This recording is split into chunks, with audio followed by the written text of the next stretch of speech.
What I want to talk about today is a subject that many people are confused about, and it's called the modes. In particular, the modes of the major scale.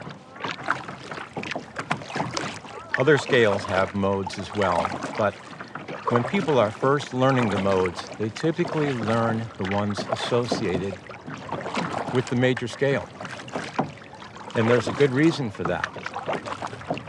Those particular modes will allow you to improvise over most of the common dominant chords, major chords, minor chords, and also the half diminished chord.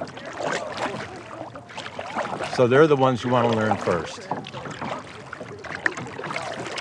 Now those modes are derived from the notes in a major scale. Now the distance between any two notes in that scale is going to be one of two intervals. You either have a whole step, which on the guitar is a distance of 2 frets, or you have a half step. And on the guitar, that's 1 fret. The major scale interval sequence is really important to know. Between the first and second note is a whole step, 2 frets. Between the second and third notes is another whole step, 2 more frets. Between the third and fourth, we have a smaller interval called the half step.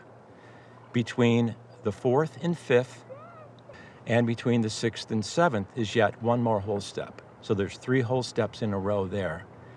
And then the scale finalizes with a half step between the 7th and 8th scale degrees.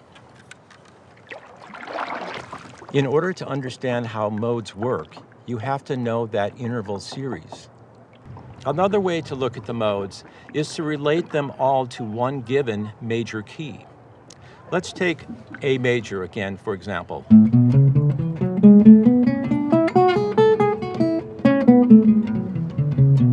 So we could say A major, and the next mode in A major, that would be the note starting on the 2nd degree of the key of A, would be called B. Of course, B is the 2nd note. And then we would say this is B Dorian. So I'm playing all of the same notes in the key of A, but I'll start on B. Now, why is that important? Well, now we're going to have a different set of intervals in relation to this bass note.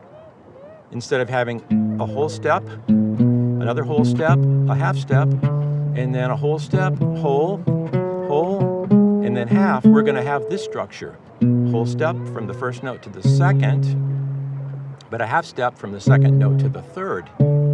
Now that forms a minor interval. There's our minor third. So right away now, even though we're using the notes from the key of A, our ear perceives this as a minor type of scale sound. Dorian in this case. This is a bit of trickery with the modes. Our ear perceives sound based upon the lowest note that we strike first. So if I play this, your ear is comparing all of the rest of these notes in the key of A to that first note. And right away with the third note, we have a minor sounding interval. And then when we get to the 7th note in this sequence, we have a flatted 7th. There's the flatted 7th.